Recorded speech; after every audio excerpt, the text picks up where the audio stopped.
All right, how's it going, everyone? Thanks for joining me on a new episode of Best and Worst Track of the Week for the week of July 3rd. Today's just going to be a pretty simple episode. We only have a few songs coming in this week. No album bomb or anything like that. Pretty short and sweet to the point. Lots of country, so forewarned. Some hip-hop in there as well. We have some tracks from Tyler, the Creator, and also DaBaby, but also country-wise, we have some Justin Moore, Walker Hayes, Tate, McRae, and Khalid's probably like the only pop song that's in here this week. So, but yeah, stick around if you want any track reviews from those artists. And then also, if you're new to Best and Worst Track of the Week, welcome. This is just a weekly segment on my podcast where I talk about music, and I just take all new entries onto this week's Billboard Hot 100, grade all of them with a letter grade, and then take one that's the worst, take one that's the best. That's all it is. So yeah, like I said, this is for the week of July 3rd. A lot of movement on the chart I saw. I think everything is just adjusting from the past couple of weeks being album bombs. You know, what happened the past 2 weeks. We had the Polo G album bomb, and then also the Lil Baby and Lil Durk album bomb. But yeah, overall, the week just feels a bit organic. It feels like it's like these tracks just came in naturally. A lot of them are just singles. I don't think they're from any big projects or anything like that.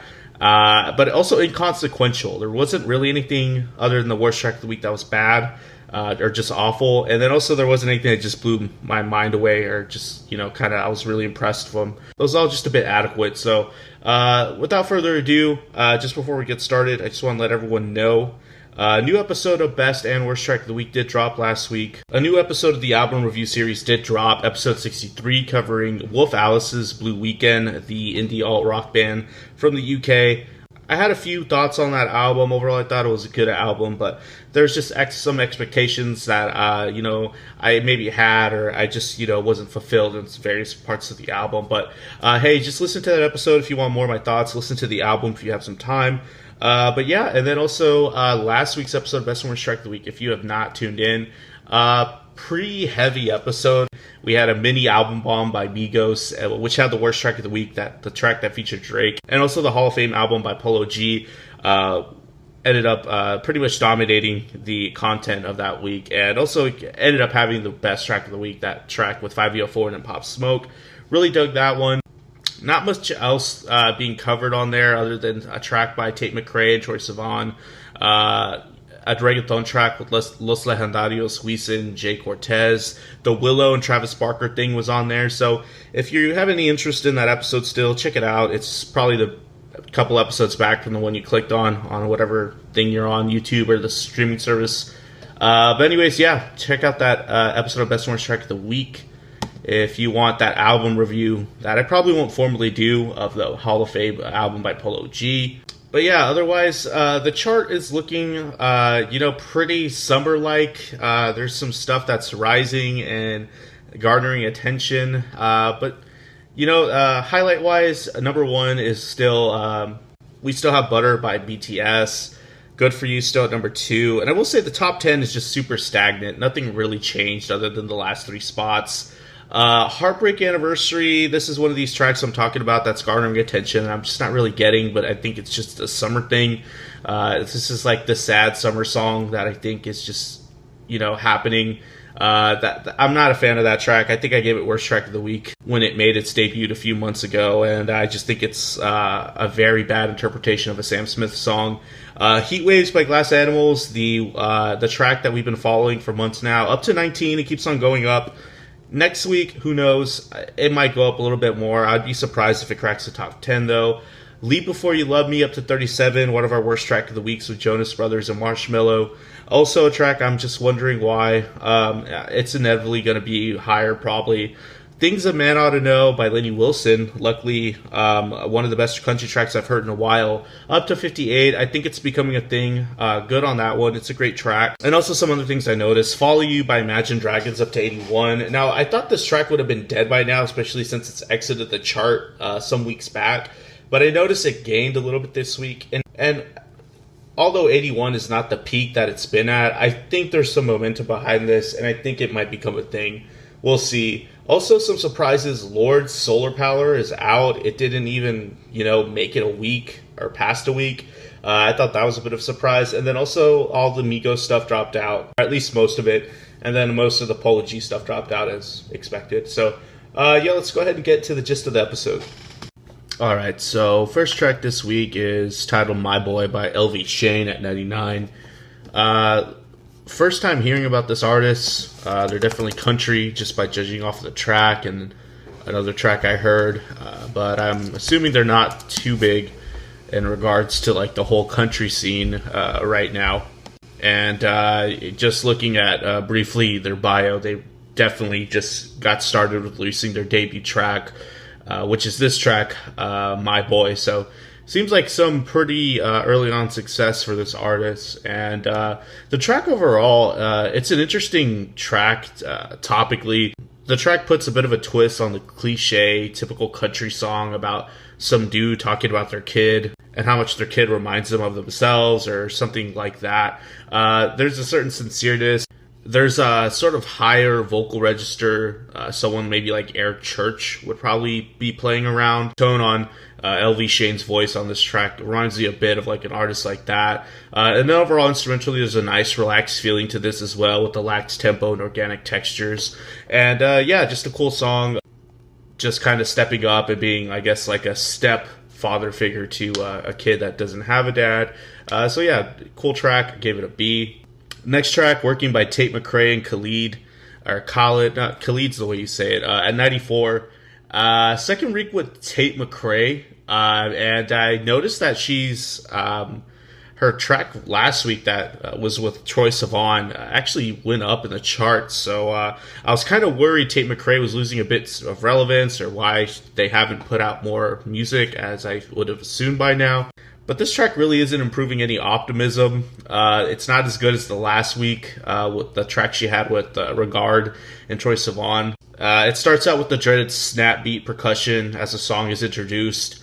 I hate the forced hooky vocal section at the end of the chorus. Sadly, I think Khalid is making this song work a bit more than Tate. It seems like it's his song more than hers. And, you know, aesthetically, it kind of seems like it was made for Khalid. And something about this just really makes me hope this isn't an upcoming single for Tate. The track also just sounds cheaply produced. Everything just kind of sounds splattered on with not much meaning. So gave it like a C- on here. Next track, Waves by Bryan at 90. At first I was a bit confused when I heard this because I could have sworn I reviewed this when he dropped his album last year. But it turns out it's from the deluxe version of his latest album. So that's why it sounds so similar. But this track is totally B-side. It sounds a bit sappy. It's obviously, you know, coming from the deluxe version. It did make the actual album release. And it just sounds a bit uncomfortable, especially on the chorus. The tempo just seems like it wants to go faster. But it can't because it's stuck in like purgatory or something. With the mid-tempo pace the track is just set to. It kind of has like the same essence of like a really boring mid-2000s Daughtry song everyone has forgotten about by now. So I give it a C. Next one, another country artist, We Didn't Have Much by Justin Moore at 85. I think this is the first time we are talking about Justin Moore on this pod. I grew up listening to some of Justin's music. He's kind of been lingering around since I think the 2000s. He's certainly no stranger to country Nashville radio rotation stuff. The track just sounds like Blake Shelton though. Like honestly, like Blake Shelton wrote this song. There's a nice 2000s country twang, very pre-bro country. You don't really hear that much. A pretty slide guitar coming in out of the track, embellishing it. Rich vocal harmonies all throughout. The track has a bit of a simple and sincere message that's not all that rare in country music. Basically, just appreciate what you have. I gave the track a B. Next track, Ball If I Want To, at 39 by DaBaby. Really short track here. Not sure if this is meant to be like a one-off single or if it's part of a full project. He intends on putting an album out. I think he probably is going to put an album out at some point this year. Topically, the song's about flexing wealth. Pretty candid description on a lot of his lyrics, especially to kick it right off on the chorus material. Short track, not that much development, but it's concise at least. Don't really think this track will have much impact as a single. I think it'll be pretty forgotten about in due time. DaBaby is just really starting to remind me of Ludacris too at this point, just because of how I guess prevalent he is, and then also with how feature present he is as well on different projects. So I gave this track a B minus. And yeah, this is the part of the show where we give best and worst track of the week. Pretty short episode this week. Wasn't really that hard to pick what would be best track of the week, but I will say best track of the week isn't really all that high above everything else. It was just kind of there. It was kind of obvious. And then worst track of the week was quite obvious too. So yeah, this week was just a short batch of songs that felt kind of organic, like they're just meant to come in. Some of them feel like they're just duds, but we'll start with worst track of the week, so we leave on a positive note. And worst track of the week is Fancy Like by Walker Hayes at 51. If I've covered Walker Hayes before on the podcast, forgive me, but I think this is the first time, and this is not a good first impression, because this is just a plain example of how pop has infiltrated country to the point where the country is essentially gone. I mean, I think the track overall is just trying to be cute, maybe like post Sam Hunt. I'm going to say it again, like it's very unapologetically poppy, more so than most pop country, more so than Florida Georgia Line, even collaborating with Nelly, or Kane Brown's most poppiest collaborations. It's like right on that level, but it's cheap. It's a very cheap song.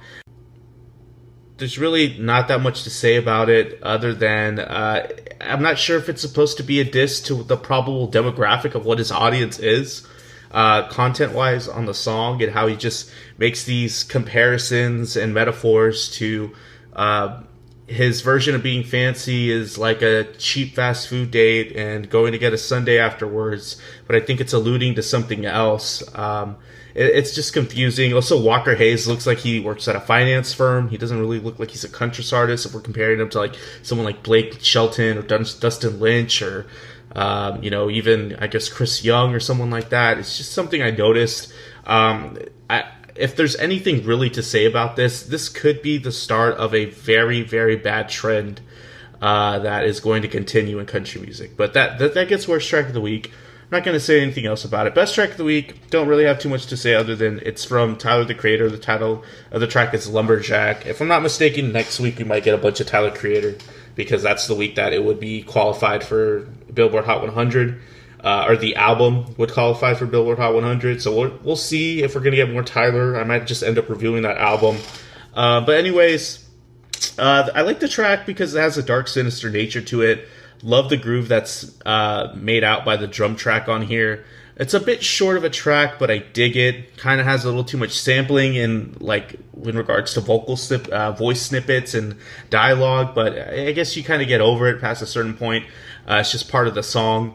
But it's nothing else to say. It's Tyler, the Creator. He's just doing new stuff. It's experimental in a sense, so not bad. That gets best track of the week. And yeah, that's the gist of the episode. If you stuck with me for the entirety of it, thank you for listening. Tune in next week and listen to an album review or two.